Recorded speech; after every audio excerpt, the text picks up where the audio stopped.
Welcome to episode 575 of the Entertainment 2.0 podcast, brought to you by thedigitalmediazone.com. I'm Josh Pollard. And I'm Richard Gunther, and this is the show that puts you in control of your movies, music, shows, and games. And we are not in Las Vegas. No, but it is CES. It is CES. And we are together. We are together. We are sequestered in North Carolina in my house here instead of being with all of the people that might be, I don't know, the cesspool that is CES normally. Right. Now with the Omicron remix. Yeah. Yeah. We decided to avoid that. So yeah, we're in North Carolina, which is kind of a weird spot to be. Yeah. Like it's not quite as warm as Vegas. No. But it's still warmer than Ohio. Yeah. But remember, we go to Vegas in January, so it's not usually that warm there this time of year. Anyway, No. We're always frustrated by the fact that it is cold in Vegas Right. when we go in January. Right. All right. Well, we normally start the show off with some listener feedback. Although with the CES show, we don't really typically do listener feedback, and we're not going to this time either. I did on the last episode. I said, Richard, I think we have some, but I don't know where it is. And I found it. Sorry, Anthony. It's your message. We're going to cover it next time, but not this week. For anybody who wants to get a hold of us for a future episode, you can email us entertainment20@thedigitalmediazone.com. And all the rest of our contact information is going to be at the end of the episode. So let's dig into CES. Now, there's one thing that we normally do during our CES episode that we can't do, at least not in the same way. And we normally put it at the end anyway. But we normally talk about, like, what's the coolest thing you've seen on the show floor? Right. We haven't seen anything on the show floor since we're not there. And covering this remotely has been super weird. Yeah. So, like, in some ways good, because it means that we probably both are just focusing on the stuff that we really care about for the DMZ. Right. But it also means that we're not seeing some of the weird craziness that maybe the mainstream media might be reporting on as crazy robots and stuff like that. So probably can't do that. Yeah, but it's funny because as we've been looking at things, I also feel, and we've been saying this for a number of years, I also feel like there hasn't been anything that just blew my socks off from any of the news that we've heard either. No. So it's kind of like a regular CES year without a big splash for any major new technology that I can think of off the top of my head. But that said, there's still some cool stuff that we want to talk about. Definitely still some cool stuff. So let's start with TVs. TVs is always the main focus, really for the show, and definitely one of the main focuses for us. And like you said, nothing super revolutionary here. Some cool things. But let's talk about what we did see, I guess, virtually. And then we'll kind of cover it all as a grouping. So we'll just go brand by brand with the big ones who actually showed stuff. So we're not going to cover Hisense, and Panasonic did have stuff, but like we're talking about the major players in the space. So we're going to start with LG, probably because they're my favorite and probably your favorite too. So I'm going to put them first. So nothing super major here for them either. Basically, the C series is getting the same panel that the G series had last year. The G series was a little bit brighter. So now the C series is getting a little bit brighter because it has the Evo panel that the G series had last year. The G series is getting brighter, but not because the panel technology is any better. It's algorithms and processing stuff that they're just calling brightness booster, which frankly, I kind of like that name. It's not stupid. Like it just tells us what it does, right? So I kind of like that. And then the only other real thing of interest here is there were a lot of people who wanted to use particularly the C2 as a computer monitor, but the smallest you could get a C2 in was 48 inches, which is an enormous computer monitor. So they're now going to be offering a 42-inch monitor. And if the largest that you could get wasn't big enough, they're going to have a 96-inch model also, which just seems insane. I want one. Do you have a wall big enough for a 96-inch TV? Not yet. But I'm guessing I probably can't afford it. Well, so this is CES. So we know the cost of, let me look through the list here, almost nothing. Very few devices, as is typical for CES, have prices. Very few of them have dates. Like they definitely don't have, nothing has a date, right? At best, you get a window. Most of these don't even have windows. So no idea when any of these are coming other than, the typical time of year that these manufacturers tend to release their TVs. So let's move on to Samsung. Not a ton of crazy stuff here either. They are kind of at the front of the game when it comes to micro LED, which is, if you're really confused by all of the different technologies here, micro LED is the one that we're excited about.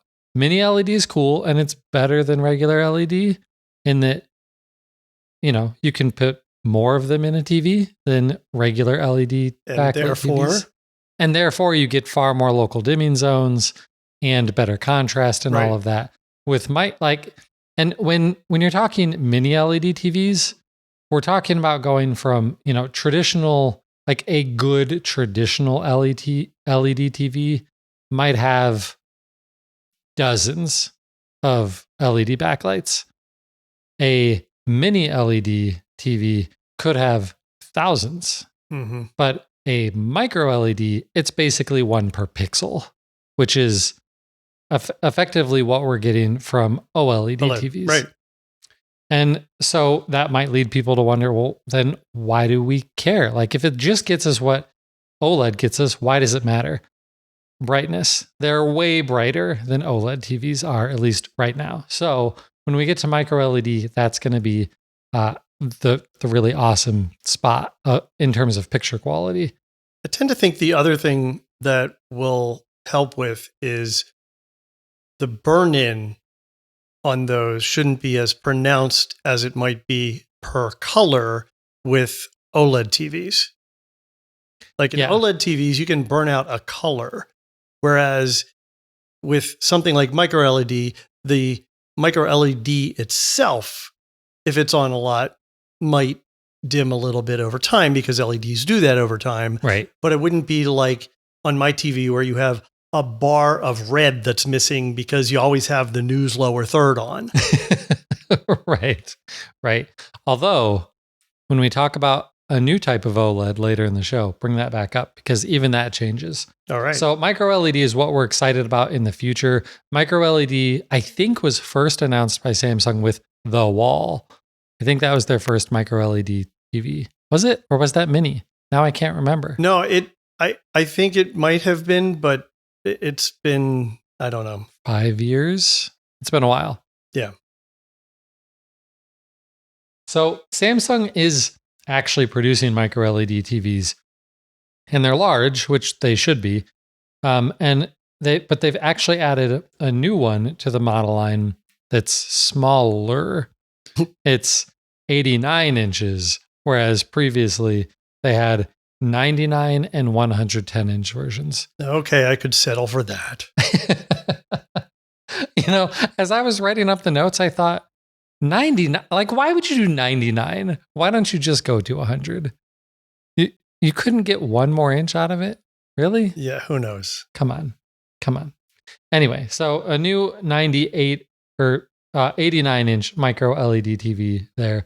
Now, their more mainstream TVs from Samsung are their Neo QLED TVs. I hate these names. Traditional LED TVs.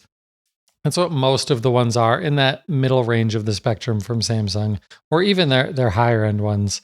The only big thing coming here from Samsung is some of their TVs will go up to 144 hertz refresh rate.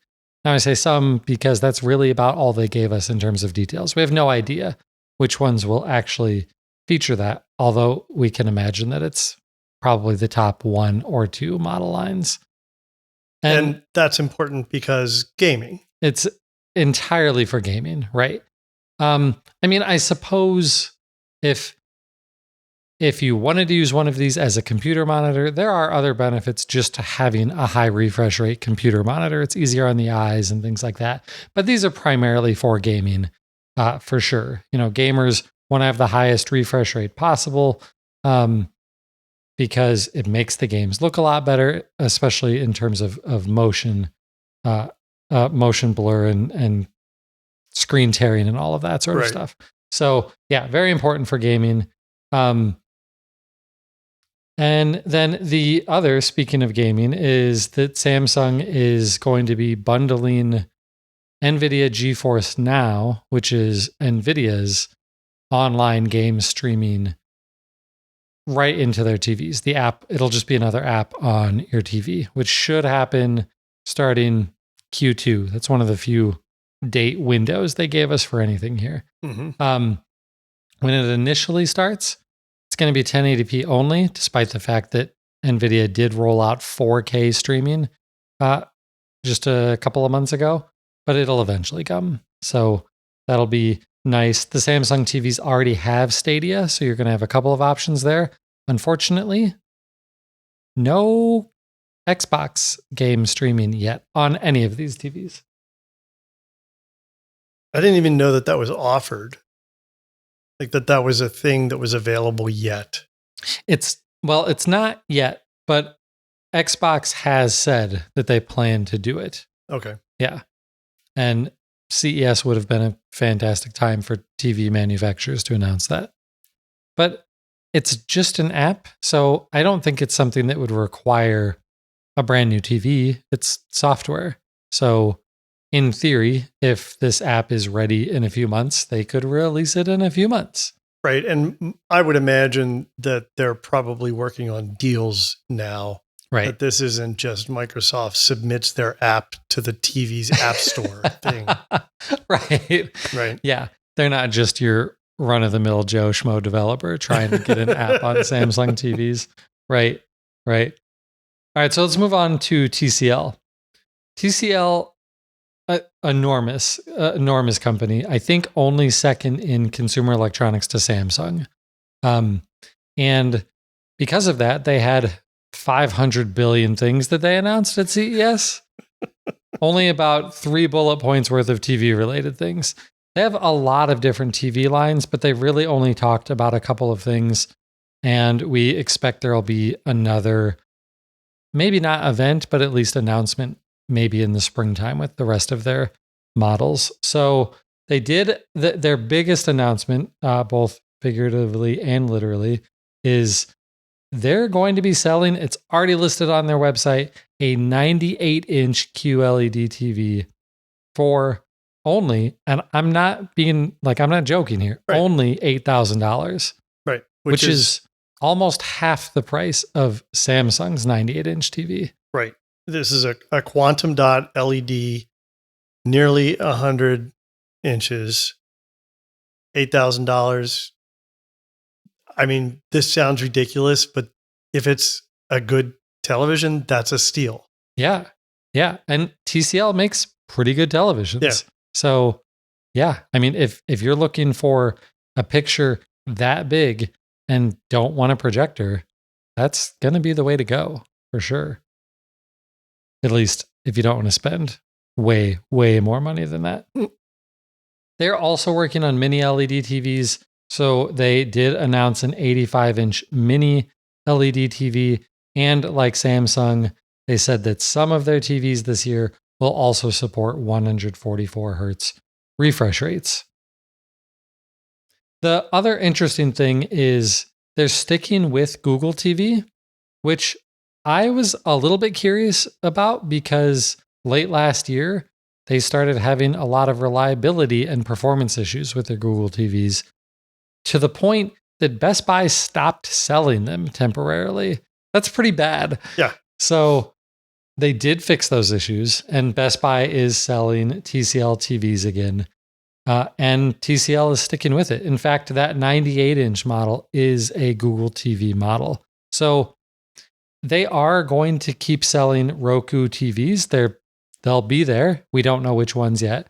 And we don't know the percentage of their TVs, which will be Roku versus Google TV. But the fact that their 98-inch model is going to be Google TV kind of makes me think that they're going to be leaning more towards Google TV for their higher end TVs than Roku. Yeah. Maybe? Yeah. Probably. I certainly believe that the Google TV experience is far superior to the Roku experience. I know there are people that love Roku, and certainly I have a number of Roku devices that I've tested and tried as they've come out with new things. But in my opinion, it's still the old stale experience that they haven't really improved that much, other than letting vendors pretty much give their own app no matter what it looks like, instead of forcing them to follow their model. I think this is a smart move on their part. I have no problem seeing more televisions coming out using that Google experience. Right. You're way more connected into that space than I am. Are there any key apps that are missing from Google TV that Roku has? I don't think so. Other than maybe the Roku TV app? Yeah, who cares? Yeah. I mean, Roku TV is basically just a bunch of those free streaming channels, right? And you can get most of that stuff from lots of other services. Probably even on your TV. Probably. As we found out with the television in this room where we're recording. Right.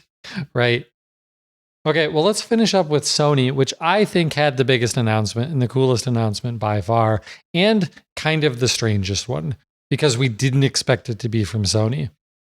Sony announced their new Bravia XR A95K, because Sony is terrible with product names. Oh, yeah. It is a quantum dot OLED. And the reason that's cooler, like the one word answer for why a quantum dot OLED TV is better than a regular OLED is it's brighter. And that's the main problem with OLEDs, right? They don't get crazy bright. Right. You're not going to burn out your retinas with an OLED.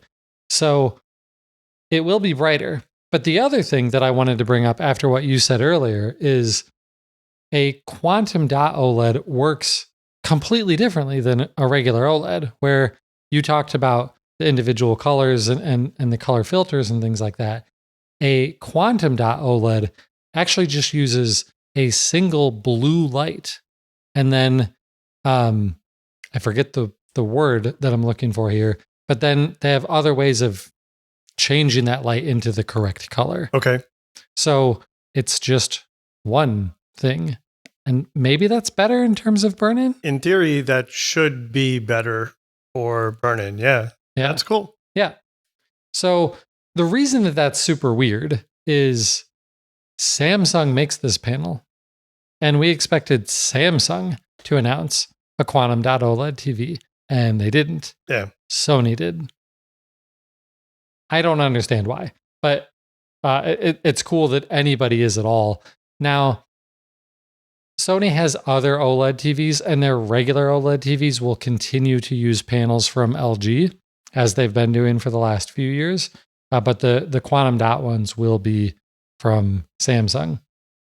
Now, the other thing that is cool about this from the Sony perspective is these will be the first Sony OLEDs that also support 4K at 120 Hertz. Okay. And support auto low latency, variable refresh rate, auto HDR, things that you hear me talk about all the time for gamers. Yep. Yeah. So what I think is hopefully a good sign here is it's been easy for people to say, well, of course Sony's TVs don't have that.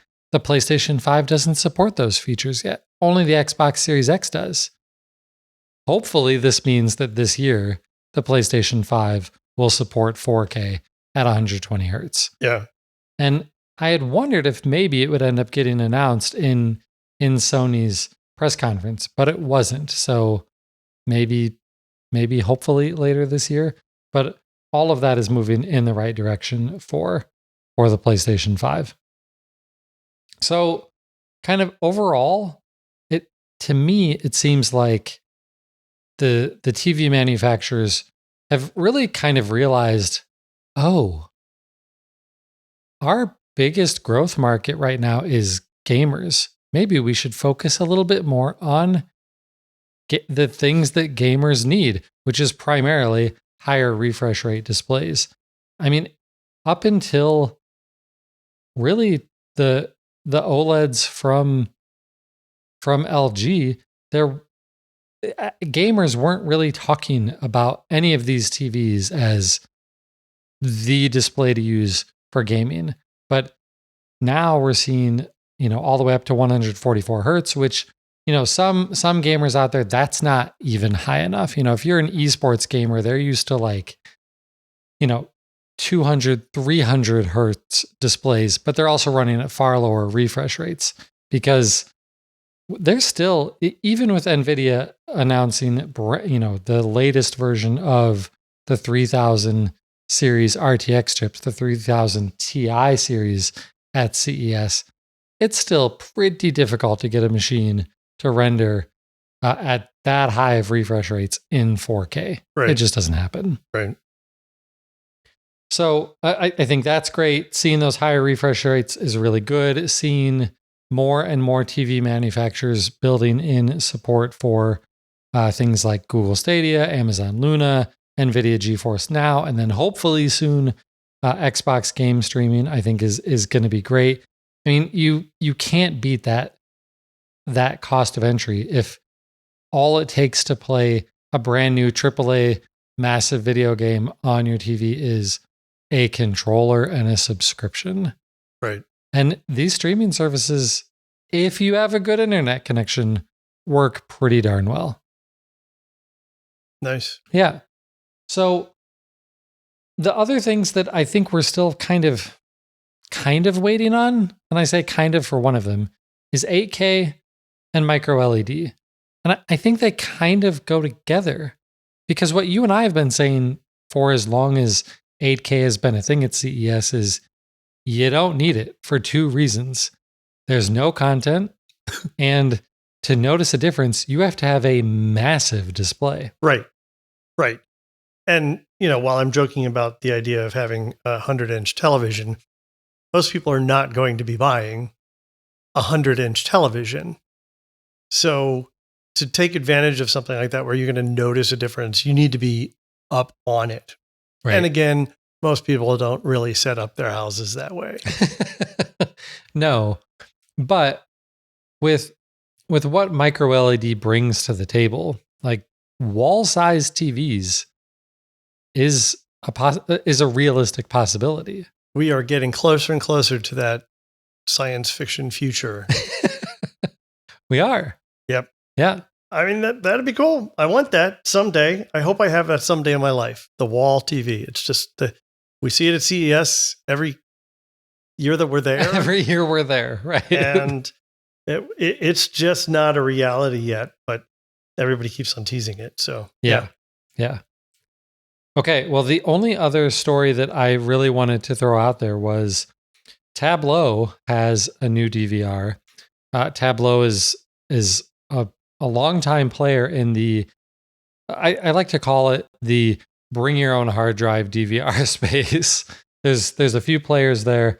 And the new one is, the new aspect to it is that it has ATSC 3.0 tuners. Mm-hmm. And for people who aren't like super entrenched in this, ATSC 3.0 is the newest standard for over-the-air television broadcast.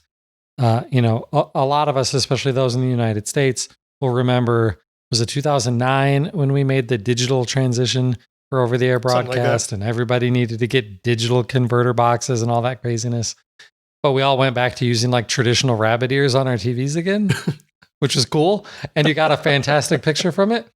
So it's what cord cutters use fairly frequently for TV. Well, ATSC 3.0 brings with it a slew of new features, but most importantly, it means being able to broadcast 4K HDR over the air, where all you need is a tuner that'll receive it and a regular antenna. Like, you don't even need a new antenna. If you've still got a gigantic, 5-foot antenna mounted to the top of your house from the 60s, that'll still work. Or in your attic, like I have, or something like that. Like, yeah. you've done something like we have over the years. Exactly.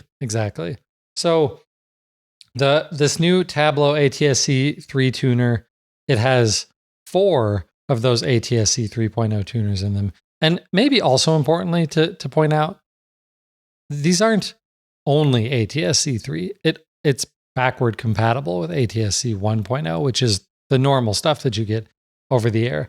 So this will give you 4 tuners that can pull in regular or 4K and all of the other features. There's way more. Like, you can go down a rabbit hole of ATSC 3.0 features. There's all sorts of stuff that it could do in the future if broadcasters decide to actually do it. I'm not sure that they will, because it's still, I still think that over the air tuner reception in the US is kind of a niche thing, right?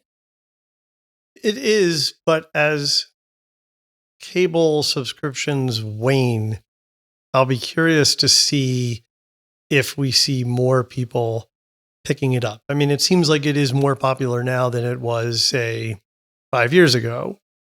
And part of that, I think, is because a lot of the streaming services just don't offer all the locals that you want. So if you're doing the cord cutting thing and you want your local sports, or you want your local news or other programming, then this is your best and sometimes only option for doing that. Right. But I don't know that many normal people who are actually doing this. I can only think of a few. I don't know that many normal people. Yeah. Well, that's a fair statement. Yeah. So the only thing that's even comparable to this is HD Home Run did release their 4 tuner ATSC 3 tuner. I believe it was last year. Yeah, and that's the last time we've been talking about this Right. technology and the types of things that you can do with it. Right. Now the difference is their device has 4 tuners, but only 2 of them are ATSC 3. Correct. Now, that's probably fine for most people. Like, there's Right. still, this is kind of like 8K in that there's not that many organizations that are using it yet. So maybe just 2 of those tuners will be fine, and the other 2 can be for your traditional ATSC 1.0 stuff. But there are real studios or not studios, television affiliates and stuff that are broadcasting in ATSC 3 all around the country. Not in every single city yet, but every week it seems more and more cities are coming online with ATSC 3. So it's going to be available this spring. That's as solid of a date that we've got here. But you are going to pay a premium for these tuners. This device is $300. And again, that doesn't include a hard drive. Now, fortunately, hard drives have gotten ridiculously cheap. Yep. So a couple terabyte hard drive is going to set you back $50. Right. Yeah, so not much. Yeah. So not that much there. But there are a couple of other limitations with this Tableau tuner. If you're watching ATSC 3.0 content, you cannot stream it to other devices. Tableau does allow you to stream to other devices and other boxes within your house. You won't be able to do that with this content. They also support automatic commercial skipping, but not for ATSC 3 content. Interesting. Yeah. I don't know if that's just the commercial skipping. Well, I guess maybe both of it comes down to, like, I wonder if they just don't have the processing power on these boxes to do the decoding plus re-encoding. I hope that's what it is. I'm more concerned that it's limitations somehow imposed buy the new technology. I hope not. I hope it's not that. We're on video and you're not wearing a tinfoil hat. So yeah, well, doesn't mean I can't be paranoid. Right. Okay, so we'll look forward to see that get released this spring. Yeah. Hey, before we leave video, there's something that you didn't really put in the notes, but I think is worth a mention, which is the Samsung Freestyle. Yes. You're really excited about this. Samsung, I don't know that I'm excited about it, but Samsung at their keynote announced this multi-purpose entertainment device that's designed to be largely mobile.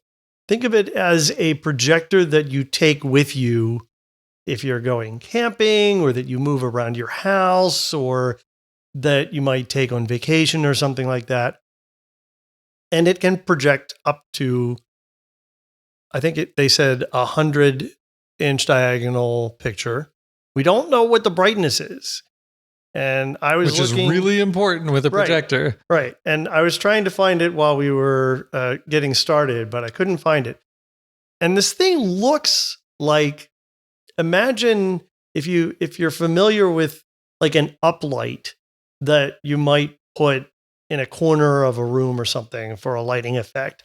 And it's just like a can that has a bulb in it. It's about that size, maybe like the size of a small coffee can.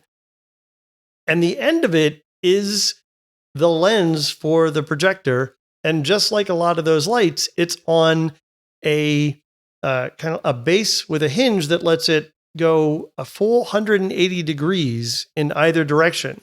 So you can project up, you can project on a wall, you can project on, like, if you have a lofted ceiling, you could project there. They had some clever, I guess I'd call them canned scenes and loops that you can use as a fake window that you project in a room or something like that. Or you could use it to project images and colors and shapes over a party or something like that. So they're trying to make this a multi-purpose device. It also has Bluetooth, so it can be used as a speaker. It can be an ambient light of sorts. Now, the audio, there's audio on board, but it's not great. It's like a 5-watt subwoofer. So it's, like I said, take it with you when you're going camping or something, right, where your expectations aren't that high. Yeah. But you can hook it to external devices. It can even work with battery packs that would allow you to run it completely off the grid if you were to still be able to watch video or something like that while you're not immediately connected to power. I think it's a cool device. It's $900. That seems to be a special introductory price. You can pre-order it now during the month of January. So it's going to be even more. For $900. The Samsung site says that that's the introductory offer. We don't know if that's going to change or not. So, yeah. Yikes. But I think it's cool. Because it's super cool. Like, and their demo videos, like, guys, you should go out and find videos of this because they did a really good job of making a promo video for this. But I kind of feel like $900 is the absolute top you could charge for something like this. Oh, yeah. Because think about this. This is a projector that people in your family may, like, pick up and move around. So this isn't right, like the projector that you're like, don't touch my equipment, and it's because it's mounted to the ceiling, the wall, right? Or to the ceiling. No. This is something that is designed to move around. It could get beaten up a little bit. Yeah, and if you're taking it camping and all of that sort of stuff, right? Yikes! Plus, $900 now is more than most people spend on their television. On a regular television. Correct. That is correct. Yep. Yeah. But it is cool. And I know you're really excited about it. I doubt you're going to buy one, though. I won't get one. No. We'll see. I won't. You're not a camper, so. Right, exactly. Okay, so let's talk about some gaming stuff. Although I say let's talk about some, it's really just me. Yeah, I'm going to listen. Yeah. So let's start with Sony. And this was kind of a surprise announcement. So we've known for over a year that Sony's been working on the next generation of their virtual reality products for the PlayStation. That we've got PlayStation VR for the PlayStation 4, but now that the PlayStation 5 has been out for more than a year, we've been hoping for a new version of PlayStation VR. And the very first announcement from Sony was the name. Like anybody couldn't guess what it was going to be. PlayStation VR 2. I guess it's better than VR Plus. Well, it's not a streaming service, Richard. Yeah. Or PlayStation VR 360, as some of our other favorite companies might have done something dumb. So this looks really cool. It has a 4K OLED screen that each eye will receive a 2000 by 2040 resolution display that'll support HDR. It'll do 90 and 120 hertz refresh rate. And Richard, they mentioned during the announcement that it does foveated rendering. Yes. And we both went, what the crap is foveated rendering? I know. I found out. I looked it up. You did? I did. Well, let me hear your official answer then. It's I hope I'm right. Quite ingenious in that it prioritizes rendering things that are in your field of view. Yes. While aware of where you're looking. So specifically, if you're looking to the left, it's going to render the stuff that you're looking at directly first and then get the periphery. So you're seeing the best possible image wherever you're looking. Really cool. Right. So it doesn't have to spend as many resources on things that are only in your peripheral vision anyway. Right. Yeah. It's super smart. Super smart. So it also has 4 cameras built into the headset. And what those do is they allow it to do eye tracking inside of the headset so they can see where you're looking, so that they can handle things like foveated rendering, and so that it can control what's going on in the game just by where you're looking. There are also cameras on the outside of the headset that can track where your hands are moving. And that's obviously really important because hand movements in VR are super important to the experience. And in a lot of other virtual reality setups, that is done with external cameras. That's just more crap you need to set up in your house and in your room or wherever you've got this set up. And that's how the first PlayStation VR worked. You had to set up a camera on top of your TV, and it's one more wire. It's just a pain. And now all of those cameras are just in the headset, which also means only one cable to the headset. Although having any cables at all will disappoint some, because things like the Oculus Quest and stuff don't have any cables. This is a lot more powerful than that headset. So, but the original PlayStation VR, I believe it required 4 cables. Like, it was a lot to get one of those set up. So to only have one is going to be very nice indeed. They also announced the name of the new controllers. They're going to be called the Sense controllers. Also not super surprising. Unfortunately, no pricing, no release date. Not that surprising. My hope and expectation would be this year. It seems like the right time to release it this holiday, right? It would be 2 years out from the launch of the PlayStation 5. Seems like the right time. I doubt that they would have announced this year at CES if they didn't plan on announcing it for this holiday or releasing it for this holiday. But what are you thinking on price? I can't remember how much the PlayStation VR cost when it launched on PS4. I'm kind of guessing somewhere in the maybe $500 range, which sounds like a lot when you also throw in the price of a PlayStation 5 console, right, which is $500. Right.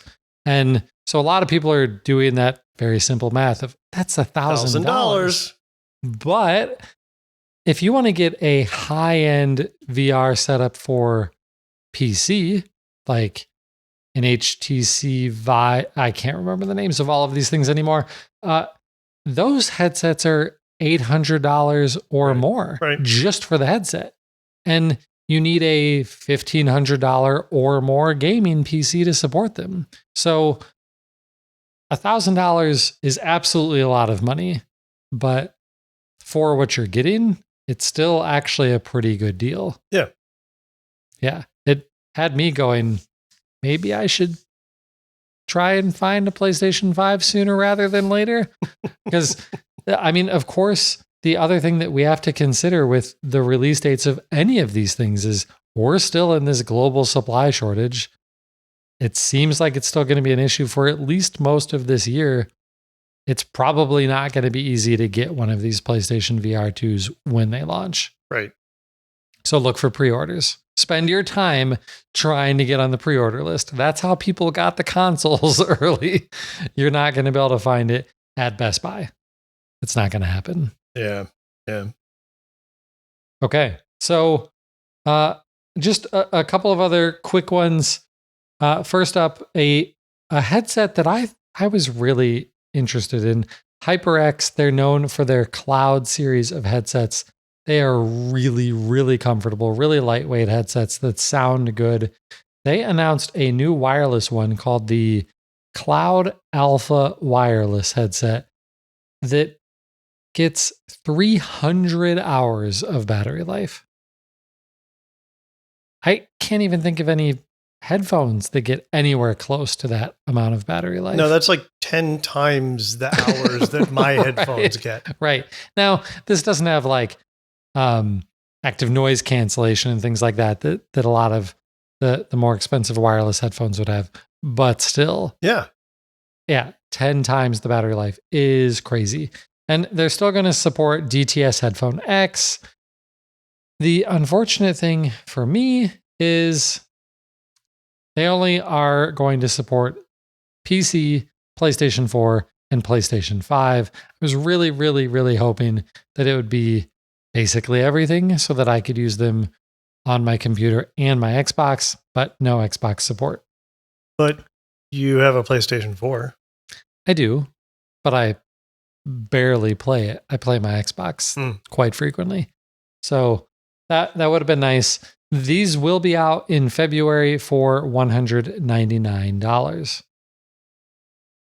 Also, LG had some new gaming stuff that they announced. The most prominent one definitely being a new monitor. It is a 32-inch 4K nano IPS display that the native resolution or the native refresh rate is 144 Hertz, but it can be overclocked to 160 Hertz. Maybe I just don't pay enough attention, but I've never heard of a refresh rate being overclocked on a display. That seems kind of crazy and maybe not something I would want to do. Although I've always been skittish about overclocking anything. Right. Have you ever overclocked anything? No. Yeah, it just seems like a good way to shorten the lifespan of a very expensive device. Yeah, and I don't know enough about what I'm doing to know if I'm like pushing it too much versus what's reasonable. So no. Yeah. Yeah. So it's not OLED. It is nano IPS. Frankly, that seems like a better choice for a computer monitor. I know a lot of people want OLEDs for their computer monitors, but I'd still be concerned about burn-in. So I like that. The fact that it's IPS also means that it's probably a lot brighter than a typical OLED. And in fact, this one has VISA Display HDR 1000, which means that it should reach a peak brightness of 1000 nits, which is way more than most of the gaming monitors that you can find out there. It also has HDMI 2.1 with variable refresh rate and a 1 millisecond response time. So this looks like a fantastic gaming monitor. I mean, basically for anybody, but also for the Xbox Series X because it's got the HDMI 2.1 support. It'll very easily do 4K 120 over that HDMI 2.1 cable. So I like this. Nice. I have no idea what it's going to cost.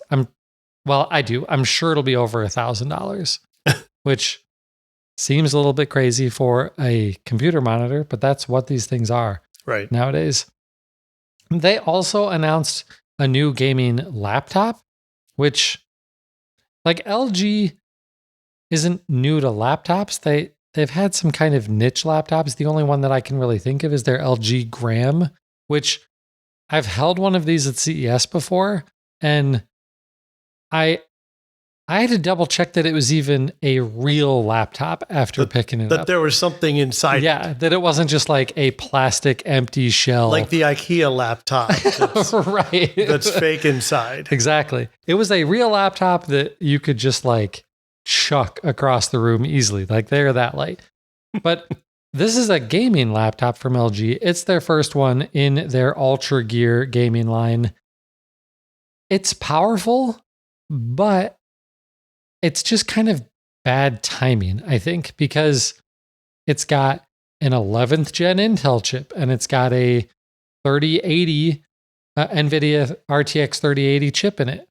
That was great until, this week when over 100 other gaming laptops were announced that all have 12th gen Intel processors in them and NVIDIA RTX 30 Ti chips in them. So why am I going to take a chance on an LG gaming laptop when I could just go buy a Razer or an Alienware or an MS, like all of these other manufacturers who have been doing gaming laptops for years and have newer technology?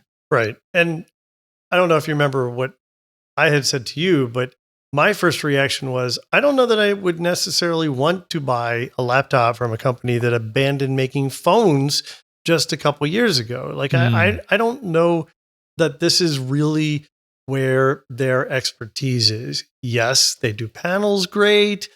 They, they have good technology, but I just don't see that with all the competition out there.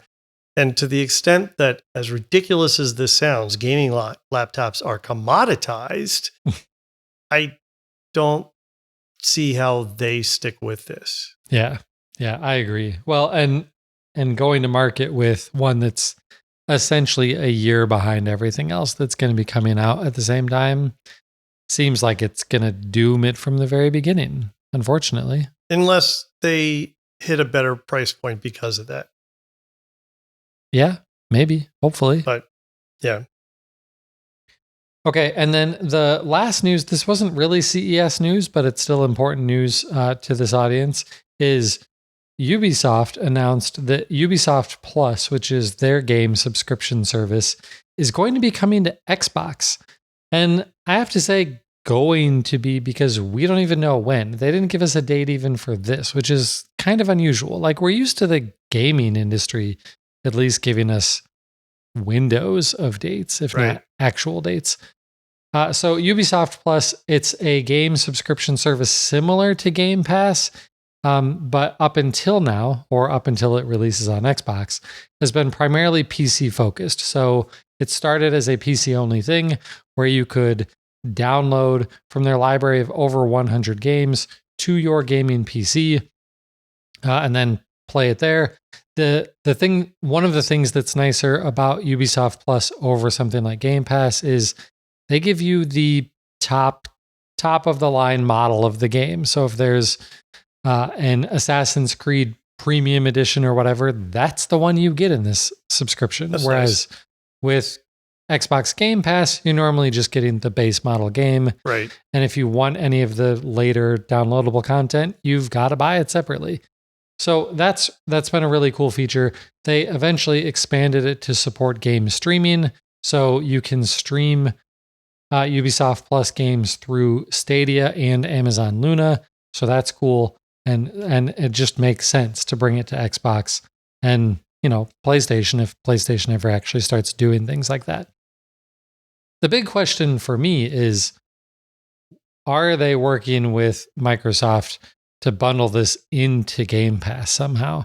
Just like EA did with EA Play. Right now, if you have PC Game Pass or Xbox Game Pass Ultimate, it includes EA Play at no extra cost. So it's all of the games in the Xbox Game Pass library, plus all of the things in EA's standalone library.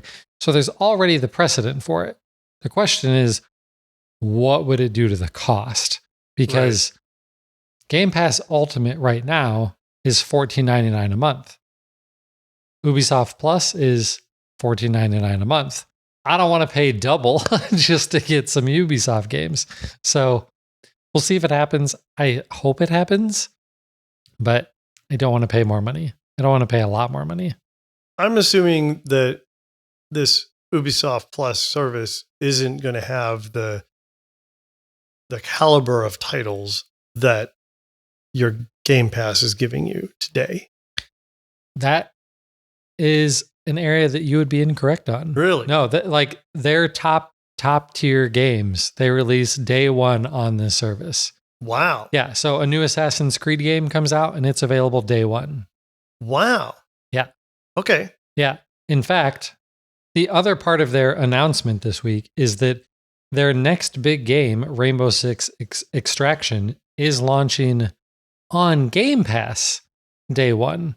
Now, it would already be on Ubisoft Plus day one, but it's also going to be on Game Pass. And it's not unheard of that a third-party game like that would launch day one on Game Pass. Square Enix did it with one of their most recent games. There are other smaller studios that have done it in the past. But to see Ubisoft put a game day one on Game Pass is something I've been waiting for. Well, particularly with a service like this of their own. Right. You'd think that they would have some sort of window where they would have exclusive. It sounds like you're describing the movie industry to their game before, but yeah. Right. Interesting. But, they make money from Microsoft when the games are in Game Pass. But sure, of course, we have no idea what those deals actually look like. But they, of course, are making some money there. Yeah, sure. All right. Well, that's it for our news for this week. There's still a lot more going on at CES. There's still a lot more for us to write about and to cover. So next week's episode, I'm sure we'll be recapping more of the CES news that we didn't get to this week. There's a lot of gaming monitors that I've still been looking at and things like that. So we also didn't even have any audio news here. Right. So we'll be back next week with more CES stuff for sure. It has been a little dry there, but everything that you heard here, this guy's already been writing about. So you can get the details of the stuff that we were talking about on the Digital Media Zone now. Absolutely. All right. You want to talk about what's been going on in your entertainment center? Yeah, I think we should, because the situation that we're in now, where we're together, we've traveled, we're in my second home in North Carolina, it kind of throws a wrinkle into things. And plus, we've probably watched some stuff with our families for the holidays and so forth. So I'll start here from a hardware perspective.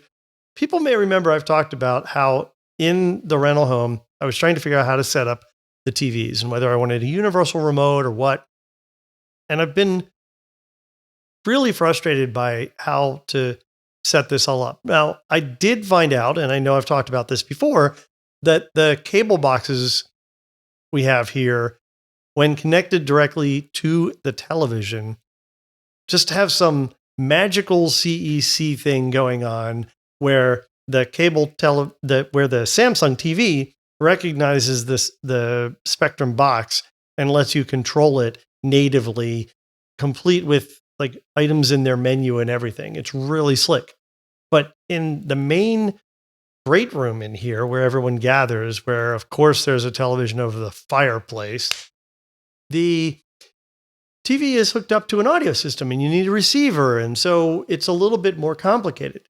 Now, despite the fact that I can take my Chromecast and plug it into that receiver and use my little Chromecast remote and control everything, turn on the TV, turn on the receiver, have it switch between anything on the Chromecast and adjust the sound and everything else. But I can't do that with a cable, and I can't do that with the Samsung thing. This is making me crazy. So I finally gave in, and this week while I'm down here, set up the Harmony Companion remote to operate it all. And so far, it's been pretty good. Now, we found some things I think are interesting, like only if you control your volume through CEC will you see on television some sort of indicator that you're adjusting the volume. So I've changed where I'm sending the volume signal, regardless of what device is providing the content. I'm always now sending my volume signal to the TV. So the TV passes it through to the receiver, and then you see that it's changing on the screen. Otherwise, you may not realize it's actually working. Stuff like that. But so far, so good. I think we'll continue to use it for a couple days. And if it doesn't work, then we can always revert back to the old remotes. I'll leave them on a pile on top of the receiver. And if people don't like the universal remote, they can just do it the old way. But I know that just with 3 remotes sitting on the table, it confuses people. For sure. For sure. Yeah. I wasn't sure how well this would work with the angles and stuff in this room and the way that the equipment is arranged, but it's worked fine for me. I think I've used it more than you have at this point. So, and it's all worked pretty well. That's the other thing that I think is interesting and worth mentioning. Harmony remotes have always had amazing blasters. And I have a setup where I can't easily pass a remote blaster to the television without a cord being visible, which I don't want.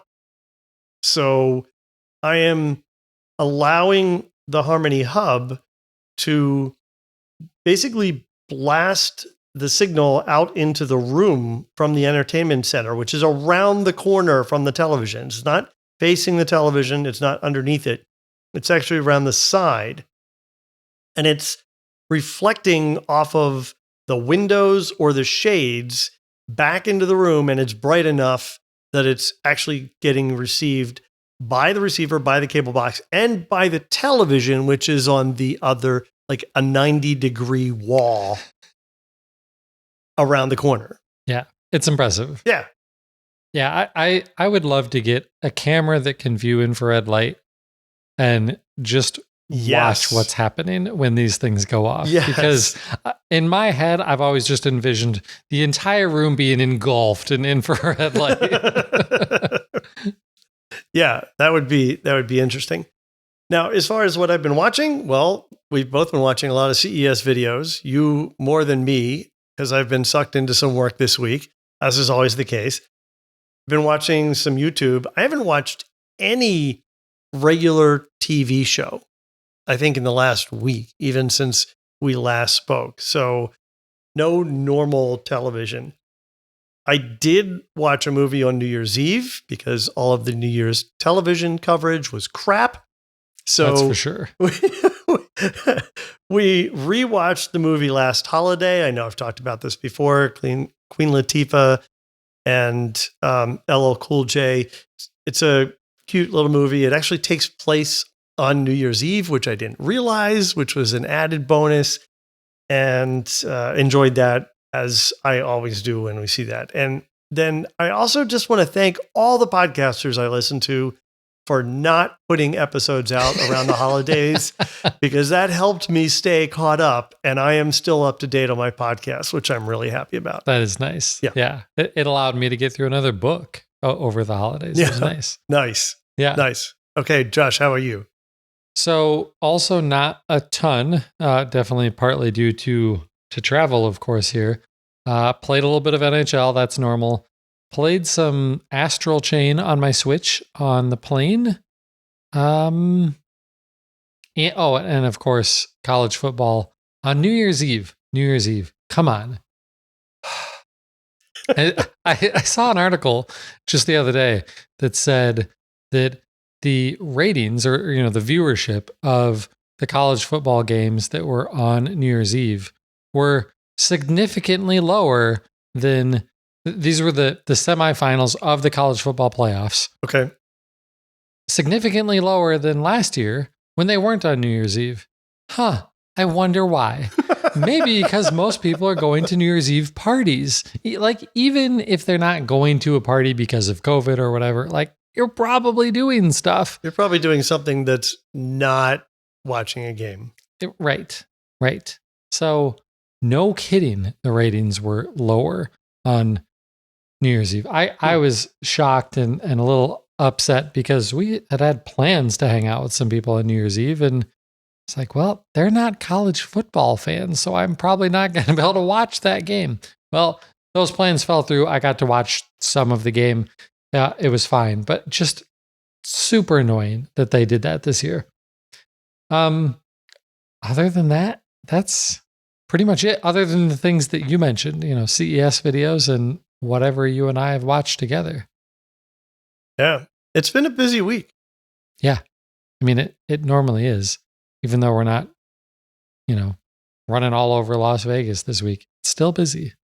So that is a nice thing. Normally, when we record the next to last day that we're here, we're exhausted. Yeah, that's not the case now. We're well rested. Yeah. We're getting decent night's sleep. Right.